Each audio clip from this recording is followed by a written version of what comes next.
Au pied de la tour carrée, le vélodrome de Loudun a accueilli naguère les plus grands champions. Jacques Sergent, passionné par l'histoire de sa ville, va nous en relater le passé glorieux. Et Georges Barillot, le plus ancien cycliste à avoir couru sur le vélodrome, nous apportera son témoignage.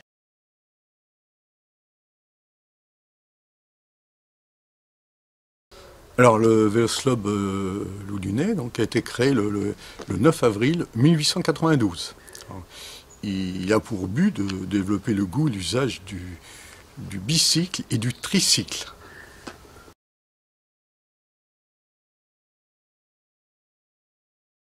Alors les statuts, d'après les statuts, c'est un règlement quand même qui était assez sévère, mais ça fait un peu sourire maintenant. Il était interdit d'emmener des chiens en excursion, on disait.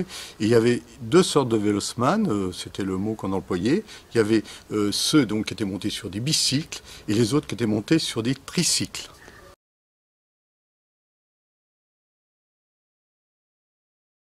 Le président était M. Albert Amirault, le vice-président M. Schmitt, le trésorier M. Kalb, le secrétaire M. Desbordes et son adjoint M. Juvin. Alors, il y avait également des commissaires et des chefs de marche. On retrouve M. Perrineau, M. Gancel, M. Bourdin, M. Gilbert également. Alors ces gens-là avaient un rôle très important puisqu'ils avaient autorité sur le président.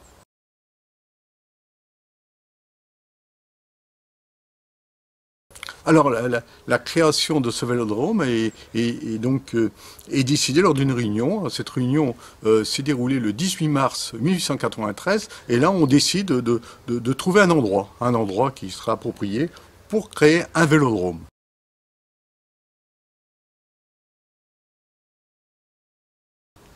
Alors, on peut supposer que M. Amirault, M. Kalb, qui était son beau-frère, ainsi que M. Perrineau, qui était fabricant de sirop, de liqueurs et d'eau-de-vie, hein, et on peut ajouter M. Schmitt, qui était banquier, ainsi que M. Gilbert, qui était constructeur de locomobiles. Ces gens-là ont certainement payé le vélodrome à cette époque.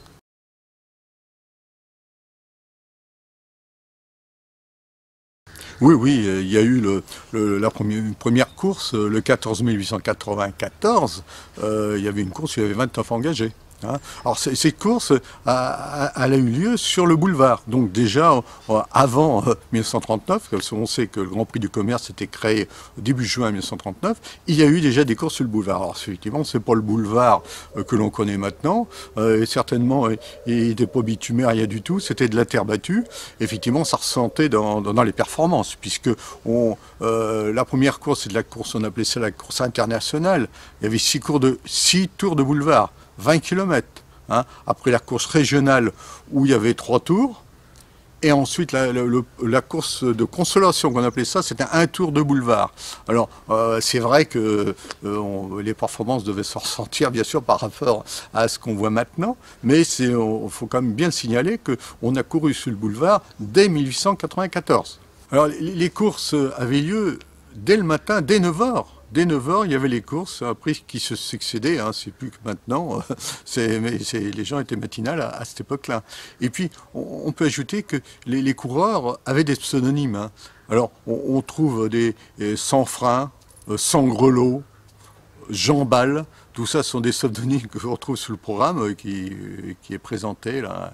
Voilà, alors ça fait sourire, mais c'était comme ça.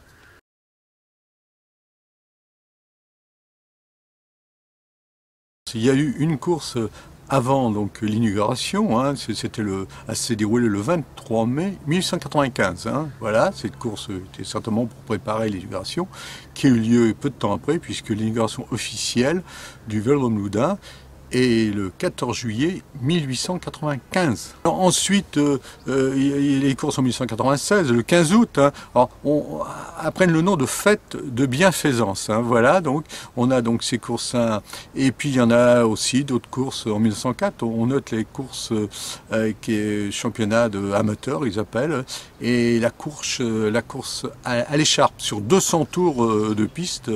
Alors cette course à l'écharpe, c'est l'ancêtre de la course à l'américaine. Il y avait la course locale qui faisait 25 tours de piste, hein, la grande internationale qui s'appelait, c'était 75 tours de piste. Et il y avait également donc une course de tandem qui faisait 50 tours de piste. Voilà, donc c'était donc au mois de le 15 août 1896.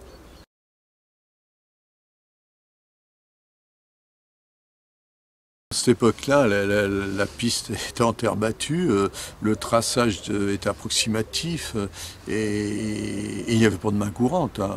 Les gens étaient d'ailleurs très près des coureurs, hein. C'est car bon, les performances, ça allait pas très vite. Hein. Après 18 mois d'activité, la piste est inutilisable, hein, puisque avec les intempéries tout ça, donc il faut déjà changer à refaire. Et là, donc on va bitumer la piste, donc et les performances sont quand même un peu meilleures.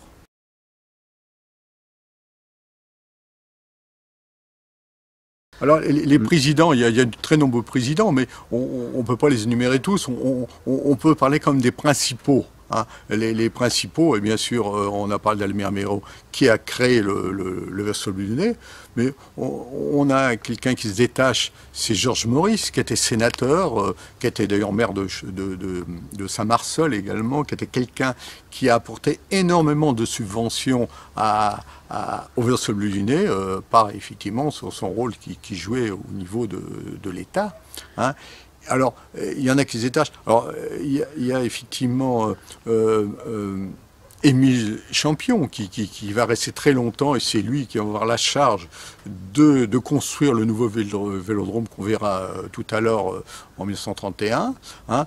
Ensuite, on a effectivement des présidents. Hein. Il faut quand même pas oublier ceux les plus récents. On pense à Henri Lemercier, on pense à notre ami Jean-Pierre Barrot, hein, et puis au niveau longévité, Marie-France Godinot bat tout le monde, puisqu'elle est en place, ça fait bientôt 30 ans, je crois. Voilà. Alors, au niveau, les présidents qui ont été très peu présidents, eh bien, je pense que quelqu'un qui est imbattable, c'est Edmond Beaufour, qui a été nommé en mai 1929 et qui est décédé le 18 novembre 1929. Hein. Et ce Edmond Beaufour, c'était quelqu'un qui était très connu, car c'est lui qui avait créé le football en 1907. Hein, et qui était aussi président du Réveil Loudunais, etc., et qui avait pris effectivement les rênes du Verso Lyonnais derrière Georges Maurice, et qui n'a pas tenu longtemps, puisque le pauvre est mort d'une congestion cérébrale, place de la Bofterie.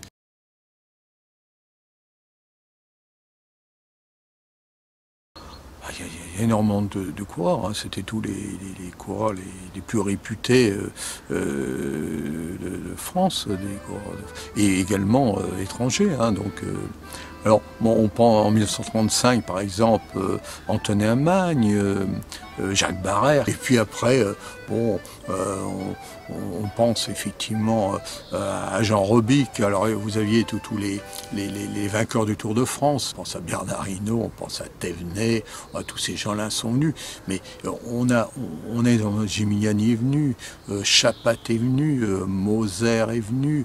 Il y a vraiment tout le gratin. Alors, il y a aussi un coureur, hein, qui est venu, qui était triple, qui a gagné 3 fois le Tour de France, c'est Louison Bobet, hein, qui a vraiment qui a eu énormément de succès. Encore Raymond Poulidor est venu à la fin des années 70, il a battu le record d'affluence, puisqu'il y avait plus de 4000 personnes qui se sont massées dans les tribunes, sur les gradins, et tout autour donc des balustrades. Il y a des pistards célèbres qui sont venus, donc je vais parler tout à l'heure de Corwals et puis Claes Batter, mais on pense aux Français, Van Lancker, Mouriou, hein, ceux qui ont vraiment emballé le public loudunais. Hein. On pense à Rénal Retrin, on pense à Seine-Forder, on pense bien sûr à Trentin Morellon, ces gens-là, Quintin.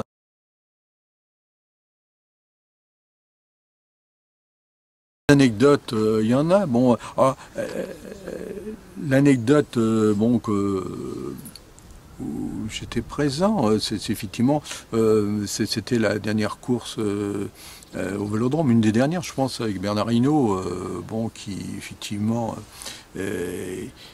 qui voulait s'arrêter au bout d'une heure d'américaine, alors que l'américaine à Loudun 1h30, et même avant elle était 2 heures. Hein. Donc elle est passée 1h30 et lui, il voulait faire 1 heure. Alors, à partir de 1 heure, eh bien, il passait devant donc, la tribune officielle où il y avait effectivement le chronométreur et il montrait sa montre toujours. Et ça a duré pendant un quart d'heure. Donc l'américaine a duré 1h15 pour faire plaisir effectivement à Mugnot. Effectivement, dans les tribunes, il n'était pas applaudi. Le public était en colère puisqu'effectivement, pour le public, il faisait mal son métier. Voilà.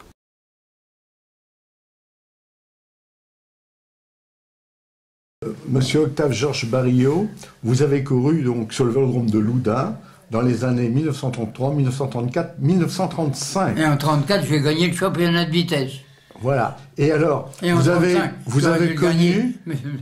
avez connu surtout, donc, vous avez couru en 1934 quand il y a eu donc la grande réunion nocturne. Est-ce que vous avez quelques souvenirs de cette... Nocturne, j'étais meilleur en nocturne qu'autrement, parce que c'était la lumière, hein, et je me souviens, je ne vais pas me vanter, il était assis sur l'herbe, dans l'herbe, il attendait son dos. Antonin Magne, qui était là, qui était venu, et le duc aussi est venu.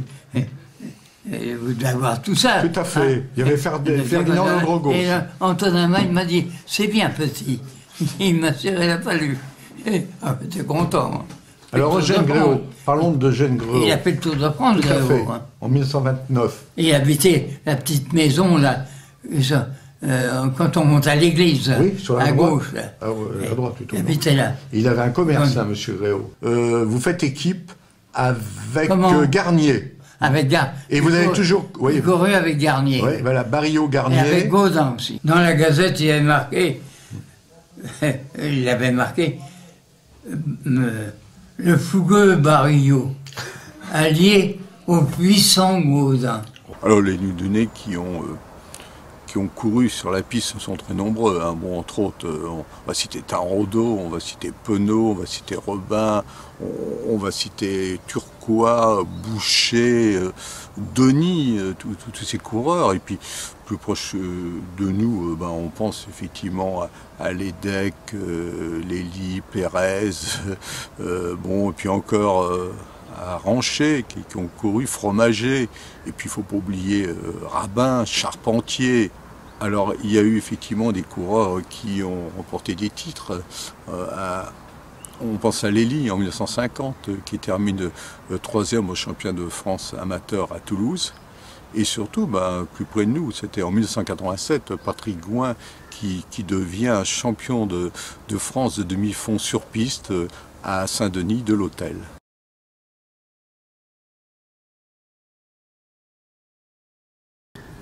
Le 23 janvier 1930, le bureau décide de reconstruire le vélodrome sur le site actuel.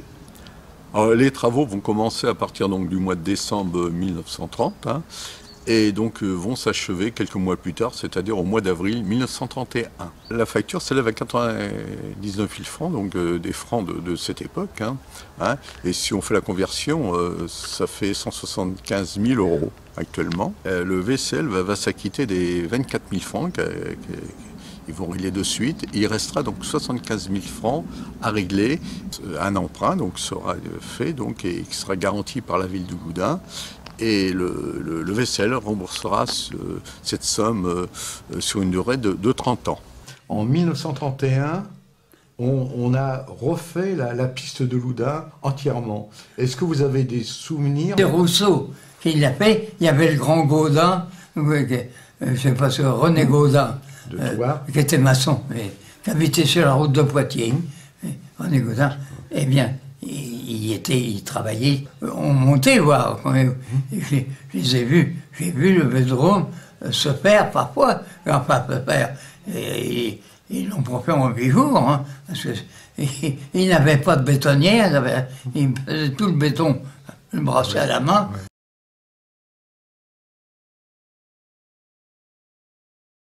La piste est en ciment frotté, avec armature spéciale losangée et des joints de dilatation qui sont coulés au bitume. Alors, la longueur de la piste est de 185 mètres, sa largeur est de 5,70 m. Alors, les inclinaisons du virage, 27,30 degrés, qui donne un relèvement d'inclinaison donc de 2,75 m. Et il y a vraiment une ligne droite de 34 mètres, hein, ce qui est très court. Hein. Et il y a la piste, vous parliez tout à l'heure que la piste n'a pas été faite comme elle aurait dû être faite. C'est-à-dire que, voilà. Oui, elle a été ratée à ce bout-là. Elle aurait dû être plus relevée. Mais il y en a qui étaient déjà des personnes, même de ceux qui faisaient partie du comité, trouvaient déjà que qu'elle avait beaucoup de pente. Et elle n'avait pas. À côté de celle d'Angers, Loudun, je dis, elle avait ce défaut, c'est qu'elle a été ratée là-bas, à ce bout-là. Elle aurait dit plus sur. Au départ du virage. Elle n'était pas. Parce que le gars qui donnait l'effort, seulement il a payé dur. Et si par malheur sa pédale touchait au ciment, c'était là. Écoutez,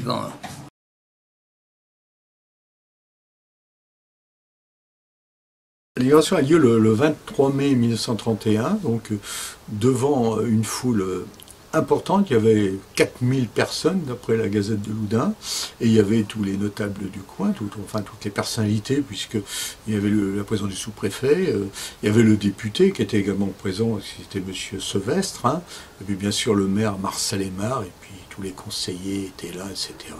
Et les anciens présidents, Georges Maurice était présent également, etc. Et vraiment c'était le grand jour.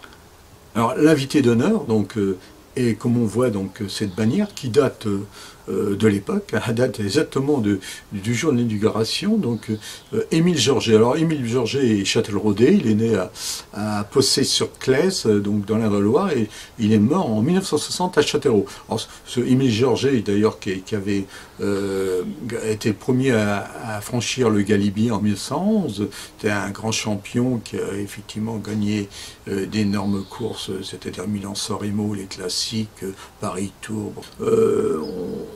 On va en 1932, il y a une réunion en nocturne qui est organisée, donc, et on accueille André Leduc, qui était 3 fois champion de France, qui a gagné Paris-Roubaix, qui a été champion du monde. En 1934, en mai, la société installe l'éclairage, hein, donc ce qu'on voit actuellement, donc, qui est toujours d'actualité, et également va se doter d'une sono. Et puis va réaliser l'anneau intérieur, donc en ciment, hein, dit Côte d'Azur.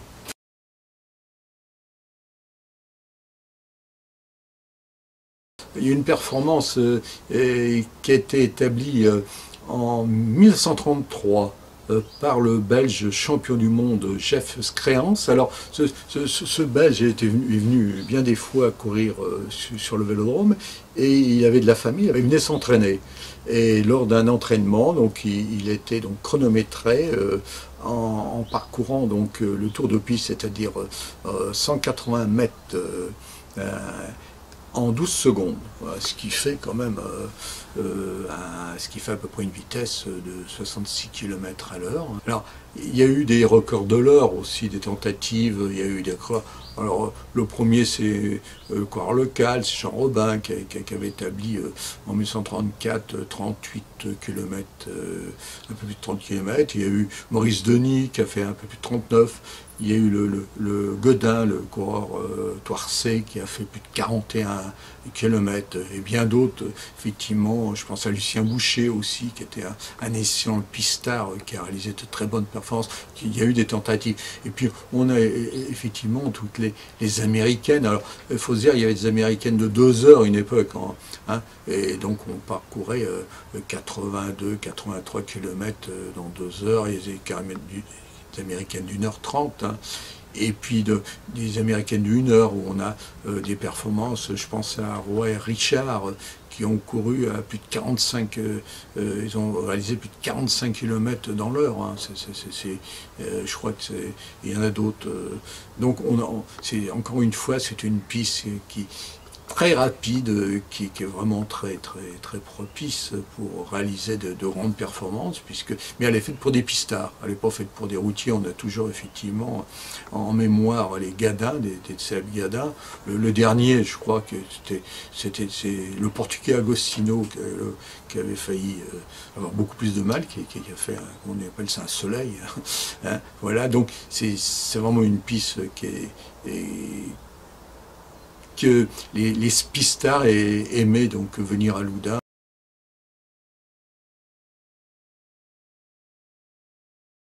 Oui, il y a eu des projets. En 1930, on a voulu réaliser une piste de course à pied. Hein, bon, mais ça s'est pas fait. Hein. Mais c'est après la guerre, en 1947, c'était une piscine. Alors tout était, on avait d'ailleurs ôté la pelouse, on avait enlevé de la terre, etc. Le terrassement était commencé, etc.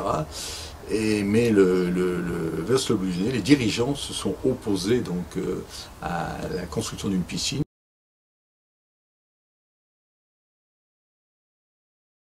L'avenir du vélodrome.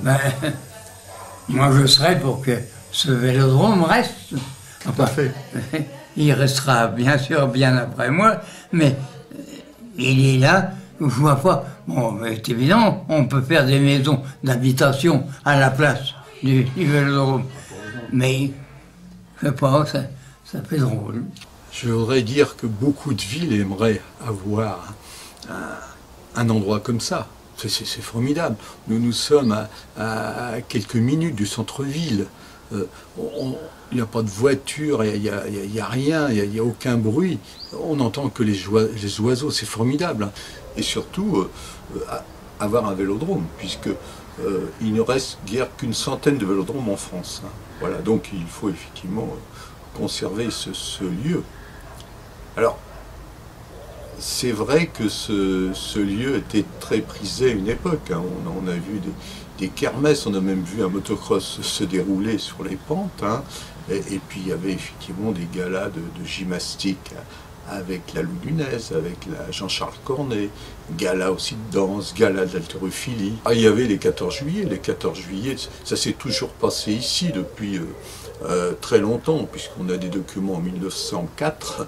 Donc on a effectivement le mat de cocagne qui était installé, des courses à pied. Il y avait aussi une initiation donc, au vélo pour les jeunes qui voulaient participer. Il y avait une réunion effectivement aussi des coureurs locaux qui couraient l'après-midi. Et puis ensuite, eh bien, on allait dans la soirée. Dans la soirée, effectivement, il y avait la musique sous le kiosque.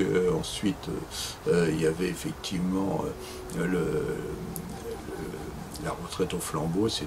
et le feu d'artifice. Hein. Tout près de nous, là, en 1987, nous avions choisi ce lieu d'ailleurs pour faire le deuxième salon, deuxième foire toute collection, où il y avait eu une cinquantaine de stands de collection, d'artisans d'art.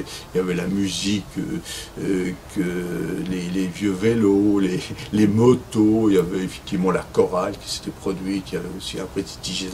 Et plus tard, il y en a eu d'autres. En 92, effectivement, pour le centenaire du VCL, c'est pareil, rebelote. Hein. On a fait voler des vélos anciens, etc. On a fait un plateau super avec effectivement vers le Bluenet. Hein. Dans les années 2000, donc l'Office de tourisme sous la présidence de M. Godinot, eh bien, réalise un buffet, enfin un repas où il y avait plus de 500 convives. Hein. Donc c'est pour dire que on utilisait et on peut effectivement toujours utiliser ce cadre merveilleux.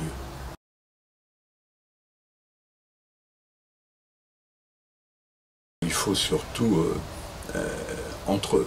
que ce lieu soit entretenu, hein, surtout, car ce lieu, ce vélodrome, fait partie du patrimoine de notre ville, au même titre que la Tour Carrée, que la Porte du Martré, que le kiosque qui a été inauguré le 14 juillet 1881. Donc voilà, alors il faut effectivement empêcher tous ces actes de vandalisme, il faut éviter effectivement que ça continue, qu'on détériore davantage ce lieu, je dirais, mythique. Hein.